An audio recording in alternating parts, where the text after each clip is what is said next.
Margaret Rose Washington came into this world on September 22, 1945, in the segregated streets of South Side Chicago, where the elevated trains rattled overhead and opportunity seemed reserved for people who didn't look like her.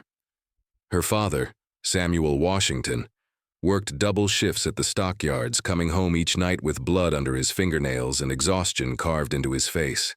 Her mother, Ruth Washington, cleaned houses in the wealthy North Shore suburbs, traveling 2 hours each way to scrub toilets for families who never learned her first name. By the time Margaret turned 12, she understood 3 fundamental truths that would shape everything that followed. First, that survival demanded sacrifice, and plenty of it. Second, that dignity couldn't be purchased at any price, but could be earned through relentless effort. Third, that nobody was coming to save her from circumstances that seemed designed to keep her exactly where she was. These lessons, learned in a cramped apartment where 6 people shared 2 bedrooms, became the foundation of everything she would later accomplish. In 1963, while much of Chicago burned with racial tension following Dr. King's housing marches, 18-year-old Margaret enrolled at Chicago State University on a partial scholarship that covered tuition, but nothing else. She worked overnight shifts at a hospital laundry, folding sheets that still carried the warmth of bodies she would never meet. She slept 4 hours each night and never complained once. When she graduated in 1967 with a degree in business administration, her professors remembered her not as the smartest student in their classrooms, but as the most relentlessly prepared. After graduation, she took a position as a junior accountant at a Black-owned insurance firm on the South Side. Within 6 years, she had been promoted 3 times. By 1975, she had saved enough money to take the biggest risk of her life. She opened Washington Financial Consulting, a firm dedicated to helping minority-owned businesses navigate a banking system that had historically treated them as unworthy of investment. She put her family name on that door deliberately, wanting her father to see it before he died, wanting him to know his daughter had become somebody. The company Margaret built grew beyond anything she had imagined in those early years. By 1985, Washington Financial Consulting had expanded from a single South Side office to 4 locations across Illinois. By 2000, it had become one of the largest minority-owned financial consulting firms in the entire Midwest region. Her client list included small business owners, church organizations, community development corporations, and aspiring entrepreneurs who had been turned away by every bank in the city. Margaret never forgot where she came from, and she made sure her success lifted others alongside her. By 2010, her personal net worth was estimated at $18 million, accumulated dollar by dollar, client by client, over 4 decades of grueling work. She invested wisely in real estate throughout Chicago's South and West Sides, often purchasing buildings in neighborhoods that banks had redlined and landlords had abandoned. She developed a passion for collecting art, particularly pieces by emerging Black artists, whose work reminded her of the beauty that could exist, even in difficult circumstances. She donated generously to historically Black colleges and universities, funding scholarships for students who reminded her advisors of Margaret herself. Her name appeared on donor walls, in newspaper articles celebrating Black business excellence, and on the lips of grateful community members who credited her with changing their lives. She had built an empire from nothing, transformed herself from the daughter of a stockyard worker into one of Chicago's most respected businesswomen. And yet through all of this success, through all of these accomplishments that would make most people feel complete, Margaret Rose Washington remained stubbornly, painfully alone. She had been married once before, back when she still believed that hard work could conquer any obstacle. His name was David Turner, a fellow accountant she met at a professional conference in Detroit in 1976. They married in 1978 in a ceremony at her childhood church on the South Side. The marriage was happy at first, filled with shared ambitions and whispered plans for building something together. But month after month, year after year, one dream remained unfulfilled. Margaret desperately wanted children, and David wanted them too. They tried everything the doctors suggested, spent thousands on treatments that insurance wouldn't cover, prayed together every night. Nothing worked. By 1982, the marriage had collapsed under the weight of that disappointment. David needed someone to blame, and Margaret refused to be his scapegoat. The divorce was quiet, almost polite, but it left scars that never fully healed. Her best friend, Patricia Collins, watched Margaret throw herself into work with an intensity that bordered on obsession. That company became her baby, Patricia later recalled. Those employees became her family, but I always knew there was a hole in her heart that success couldn't fill. After the divorce, Margaret dated occasionally, but nothing ever lasted beyond a few months. The men her age seemed intimidated by her success or interested only in her money. The younger men didn't take her seriously. By her 70th birthday in 2015, she had made peace with her solitude. She had her business, her friends, her church, her philanthropy. She told everyone she was content, and perhaps she was, until everything changed in ways she never could have anticipated. Diane Carter opened her art gallery in the Bronzeville neighborhood in 2008, positioning herself at the center of Chicago's emerging cultural renaissance. The area was transforming from decades of disinvestment into a destination attracting artists and collectors from across the country. On paper, opening a gallery there seemed like a brilliant business decision. In reality, it was an act of desperation disguised as ambition. Just 2 years earlier in 2006, Diane's husband, Marcus Carter, had died suddenly of a stroke at 61 years old. He left behind a $250,000 life insurance policy, and Diane spent nearly every penny of it launching Carter Fine Arts. The gallery was beautiful with exposed brick walls, perfect lighting, and a carefully curated collection of works by local black artists. But Diane understood art far better than she understood business. She priced pieces incorrectly, mismanaged inventory, and burned through cash on renovations that attracted praise, but not paying customers. By 2013, the gallery was drowning. Rent payments arrived late month after month. Artists who had consigned their work demanded payment that Diane could not provide. The electricity had been disconnected twice that year alone. Diane needed money to survive, and she needed it from someone who wouldn't ask too many questions about where it would actually go. She found her target at a charity gala one evening in October. The Art Institute's annual fundraiser for arts education drew Chicago's wealthiest philanthropists under one glittering roof. Margaret Washington attended as a major donor, having contributed $75,000 that year. She wore a simple navy dress and her mother's pearl necklace, looking elegant without trying to impress anyone. Diane attended as a guest of another gallery owner, having contributed nothing but her presence and her carefully rehearsed charm. The two women met near the silent auction tables, and Diane recognized Margaret immediately. Everyone in Chicago's black business community knew Margaret Washington by reputation. Diane introduced herself with practiced warmth, mentioned her gallery, and asked if Margaret had ever considered expanding her art collection. Margaret was polite but non-committal. She already had dealers she trusted. But Diane possessed a particular talent for persistence, and she sensed something in Margaret that night, something lonely beneath the success. Over the following 2 years, Diane's campaign to capture Margaret's attention unfolded with patient calculation. She invited Margaret to gallery openings, positioning her in photographs that appeared in local media. She sent personalized catalogs featuring artists she knew would appeal to Margaret's tastes. She remembered birthdays, sent handwritten notes, and created the impression of genuine friendship where none actually existed. By 2015, her persistence had paid dividends beyond simple art sales. Margaret had purchased several pieces from Carter Fine Arts, spending over $90,000 on works that now hung in her Gold Coast condominium. But Diane wanted more than sales. She wanted security, a guaranteed income stream that would keep her gallery alive regardless of how many paintings she actually sold. So she proposed a partnership, presenting financial projections that promised steady returns and community impact. Margaret's attorney advised strongly against the investment. The gallery's financials were a disaster. There was no realistic path to profitability.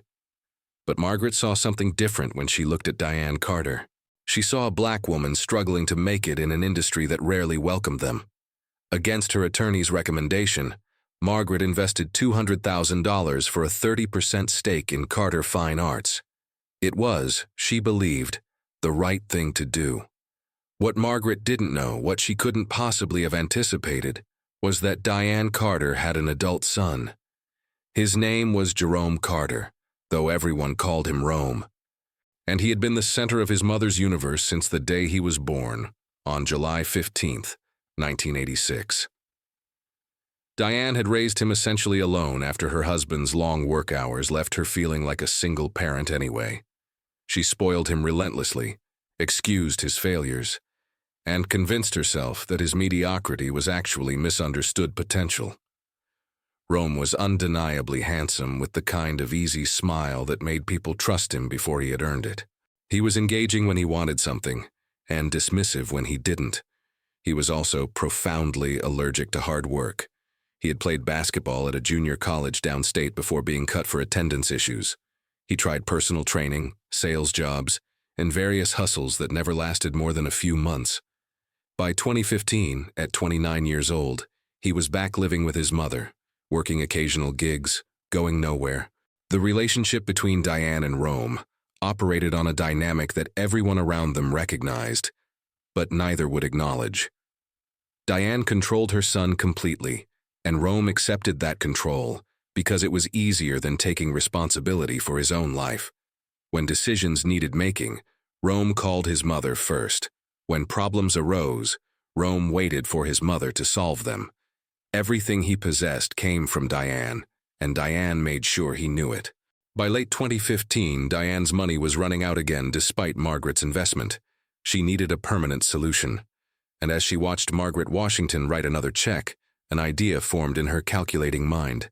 Diane's plan began with seemingly innocent suggestions that nobody thought to question. Starting in early 2016, she began inviting Rome to gallery events whenever she knew Margaret would be attending. She introduced him as her assistant, a title that came with no actual responsibilities, and positioned him near Margaret at every opportunity. Rome followed his mother's instructions without needing to understand the larger strategy. He had been following her instructions his entire life. At Diane's direction, Rome transformed himself into exactly what Margaret needed him to be. He asked thoughtful questions about her business and listened attentively to her answers. He remembered small details she mentioned in passing and brought them up weeks later as proof of his genuine interest. He complimented her intelligence rather than her appearance, sensing correctly that flattery about her accomplishments would land better than comments about her looks. "Rome, get Mrs. Washington a glass of wine," Diane would say. "Rome, tell Mrs. Washington about that documentary you watched on African American economic history." And it worked. For a 70-year-old woman who had spent decades being seen only as a businesswoman, as a checkbook, as a donor, Rome's attention felt revolutionary. Someone was finally seeing her as a person, as a woman worthy of romantic interest. She had no idea that every word, every gesture, every moment of apparent connection had been scripted by his mother. In March 2016, Rome asked Margaret to dinner at an upscale restaurant in the Loop. The invitation surprised her, though perhaps not as much as it should have. She was 70 years old. He was 29. The 41-year age gap between them would have raised immediate red flags for anyone watching from the outside. But Margaret had spent so many years on the outside looking in at other people's happiness that she desperately wanted to believe this invitation was genuine. Rome arrived at her door with flowers and a rehearsed explanation for why their age difference didn't matter. "Age is just a number, Margaret," he said, looking directly into her eyes with practiced sincerity. "What matters is connection, and I feel a connection with you that I've never felt with anyone else." It was a line his mother had helped him craft, tested and refined until it sounded spontaneous. Margaret wanted to believe him. The people who loved Margaret saw what was happening immediately, even as she refused to acknowledge it herself. Patricia Collins, who had been Margaret's closest friend for 40 years, confronted her directly after learning about the relationship. "That boy is young enough to be your grandson," Patricia said, her voice sharp with concern. "What could he possibly want from you except your money?" Margaret grew defensive, accusing Patricia of jealousy and judgment. She said Patricia didn't understand their connection, couldn't possibly appreciate what they shared. Attorney Robert Jensen raised similar concerns during a business meeting, asking point-blank whether Margaret had considered that this young man might have ulterior motives for pursuing her. She admitted she had considered it, but insisted she was being careful. Then she said something that broke Jensen's heart. "I don't want to die alone, Robert. Is that so hard to understand?" Even Reverend Thomas Williams, who had counseled Margaret through her divorce decades earlier, expressed gentle reservations about the speed and intensity of the relationship. But none of their warnings penetrated the wall Margaret had built around her hope. She had waited her entire life for someone to love her this way. She refused to let anyone, not even her closest friends, convince her that it wasn't real. In June 2017, after just over a year of dating, Rome proposed to Margaret on the rooftop of her Gold Coast building as the sun set over Lake Michigan. He dropped to one knee, produced a velvet box, and asked her to spend the rest of her life with him. The ring inside that box was stunning, a 4-carat diamond set in platinum. It had cost $52,000. Margaret paid for it herself.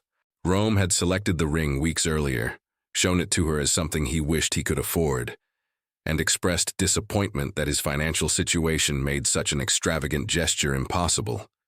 She wrote the check without hesitation, telling herself that the money didn't matter, that his intentions were pure, that their love was worth any price. She said yes to his proposal through tears of joy, believing completely that she had finally found the happiness that had eluded her for 70 years. 4 months later, they would be married. 2 years after that, she would be dead.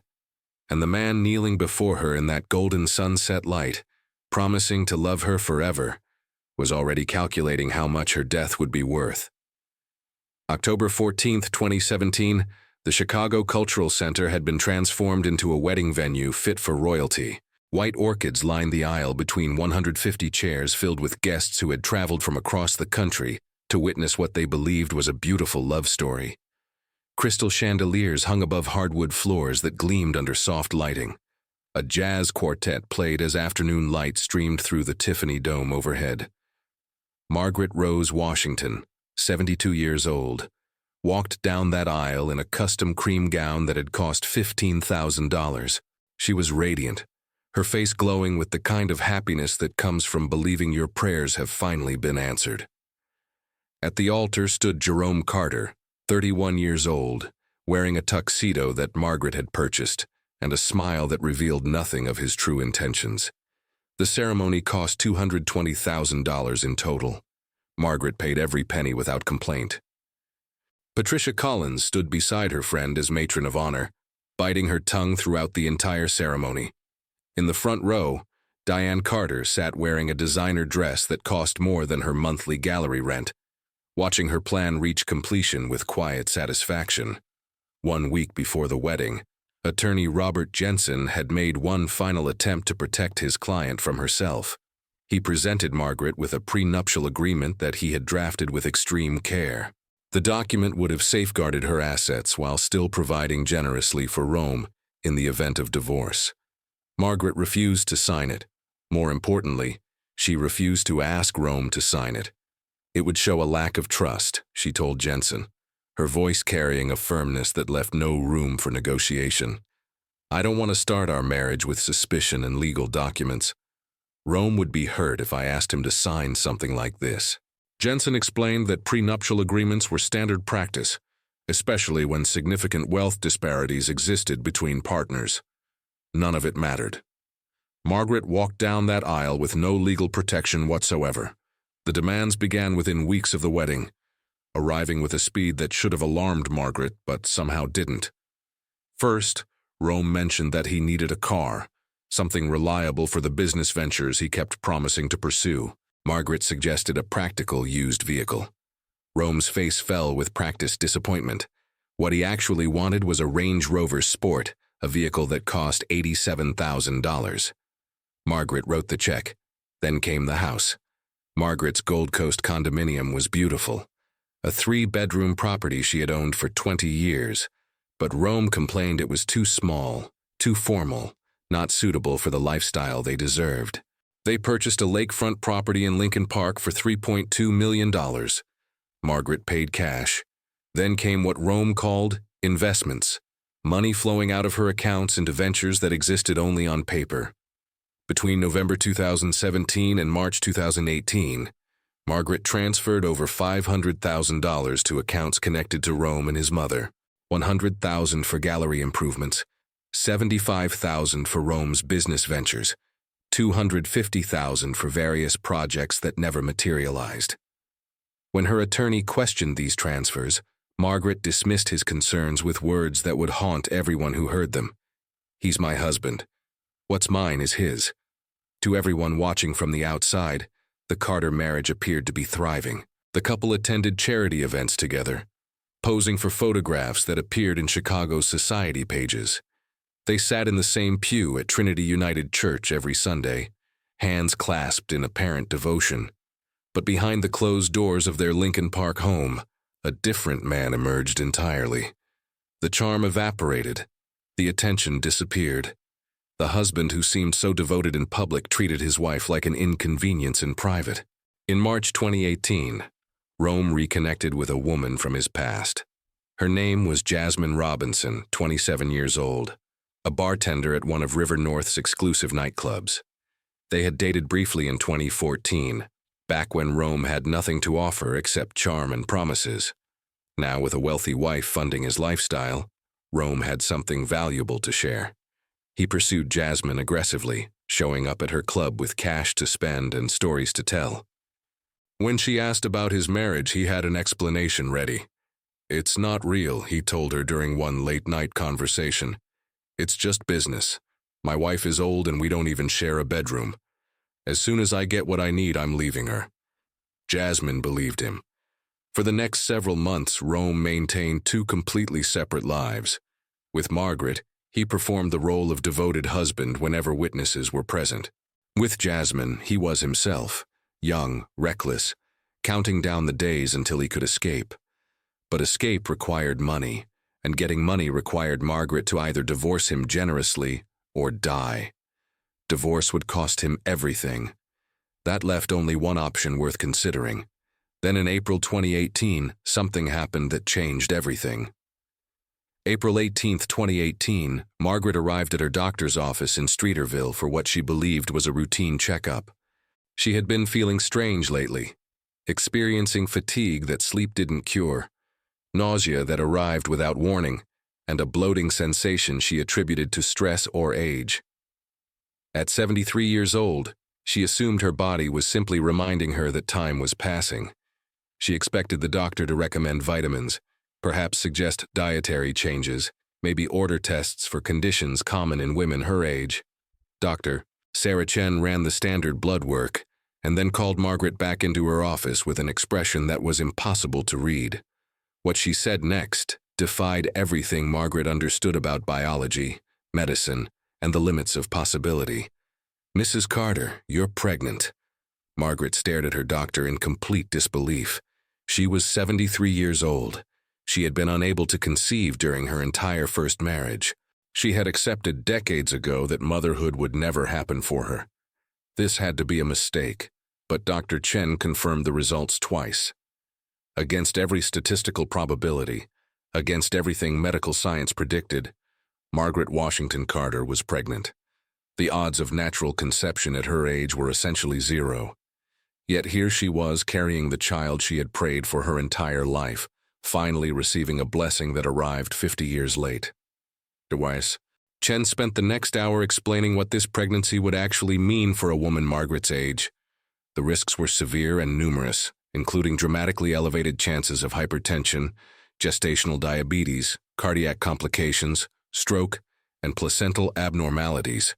But Margaret didn't hear the warnings. She couldn't hear anything except the single miraculous fact that had just restructured her entire understanding of her life. She was going to be a mother. After 50 years of emptiness, after a failed marriage partly destroyed by infertility, after accepting that this dream would never come true, God had answered her prayers. She left the doctor's office and immediately called Patricia Collins, barely able to speak through her tears. Patricia, you're not going to believe this. After all these years, I'm going to have a baby. I'm finally going to be a mother. When Margaret called Rome to share the miraculous news, she expected joy, surprise, perhaps even tears matching her own. What she received instead was silence, a long, hollow pause that stretched across the phone line like a warning she refused to hear. "Okay," Rome finally said. His voice carried no excitement, no wonder, no emotion of any kind. Just a single flat syllable. Margaret tried to prompt a better reaction, describing the doctor's confirmation, explaining how impossible this was medically. Rome responded with more monosyllables. "Yeah, sure. We'll talk later." Within hours of learning about the pregnancy, Rome contacted his mother with a message that revealed everything about his true feelings. "She's pregnant," he texted. "Can you believe this?" "I'm trapped." Diane's response arrived within minutes. "Calm down. This might be a good thing. A child means she'll never leave you. Her money becomes your money." But Rome wasn't interested in long-term strategies or patient wealth accumulation. "I don't want to be tied to her for 18 more years," he replied. "I want out." Despite her husband's coldness, Margaret threw herself into preparing for motherhood with the same determination she had applied to building her business empire. She purchased every pregnancy book she could find. She enrolled in prenatal classes designed specifically for older mothers. She began planning a nursery in their Lincoln Park home, selecting colors and furniture with careful attention. She told everyone about the pregnancy, sharing her joy with friends, church members, and business associates who received the news with shock and concern. Then came June, and the ultrasound that would change everything. June 12, 2018, Northwestern Memorial Hospital. Margaret arrived for her 16-week anatomy scan feeling nervous but optimistic. Rome was not with her. He claimed he had a meeting with a potential investor, someone interested in funding a business venture. The meeting was entirely fictional, invented to avoid being present for an appointment he hoped would deliver bad news. Dr. Eleanor Martinez, the maternal fetal medicine specialist conducting the scan, began the examination with practiced efficiency. She noted the heartbeat first, strong and steady.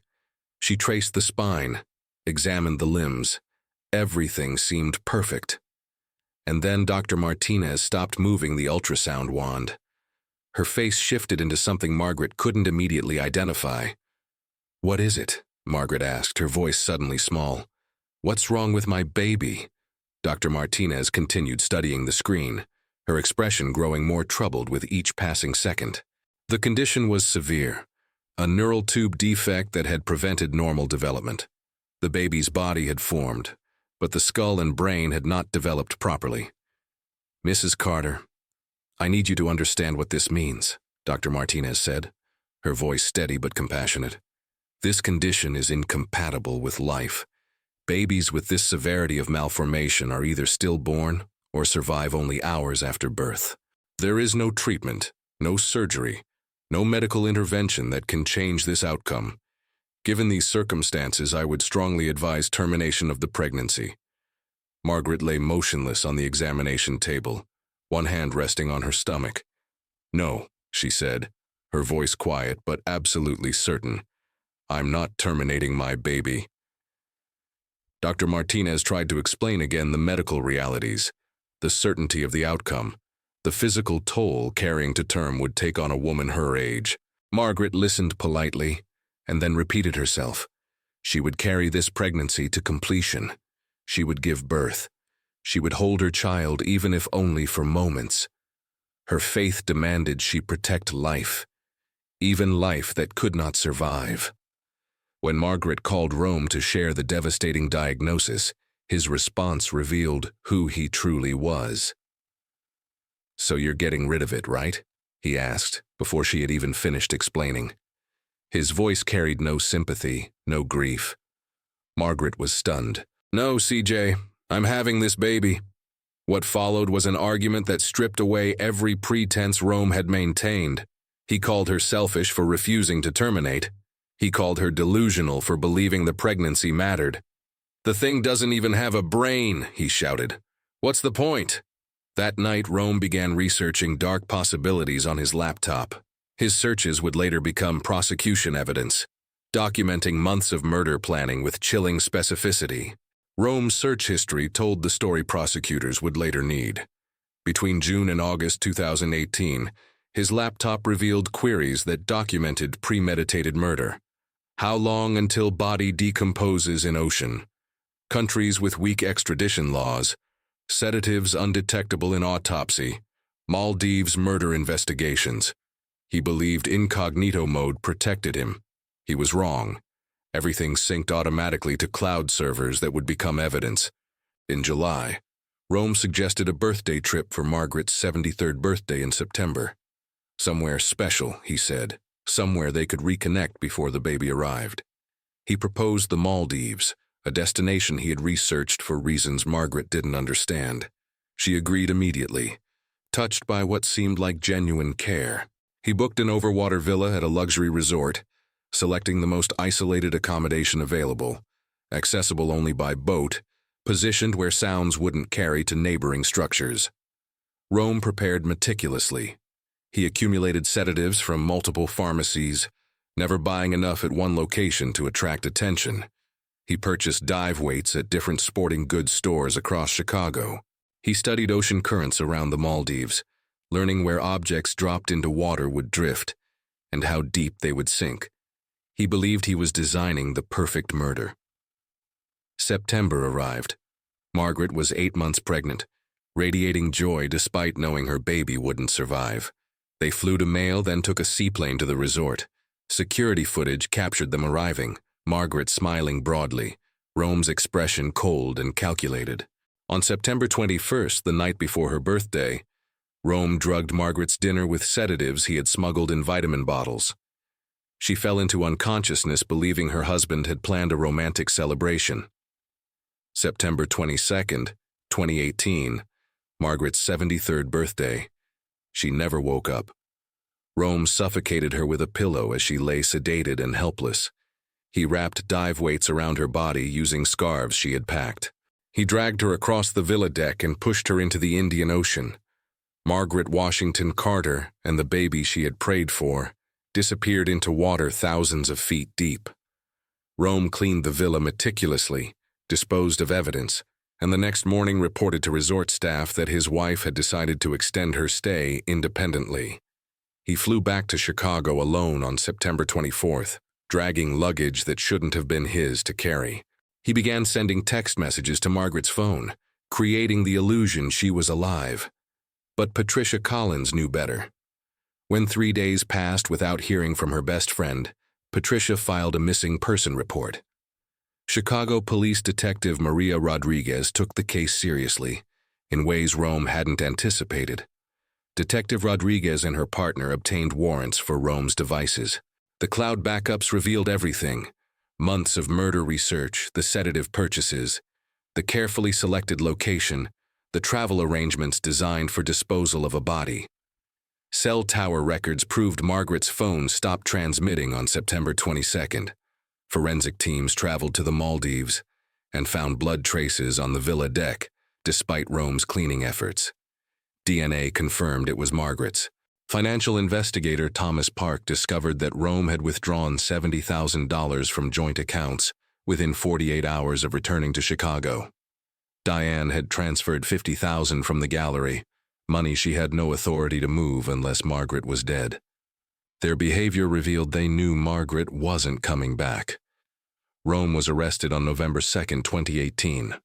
At trial in May 2019, his attorney argued that without a body, there could be no proof of death. Prosecutor Jennifer Walsh systematically destroyed that defense with digital evidence, forensic findings, and financial records. Rome's internet searches were read aloud in court. His text messages to a dead woman's phone were displayed for the jury. Witnesses testified about his coldness, his affairs, his resentment. Against his attorney's advice, Rome testified. Under cross-examination, he cracked. She was going to ruin everything with that baby. He finally admitted, "I freed myself." The confession sealed his fate. The jury deliberated 4 hours before returning guilty verdicts on all charges: first-degree murder, murder of an unborn child, abuse of a corpse, evidence tampering.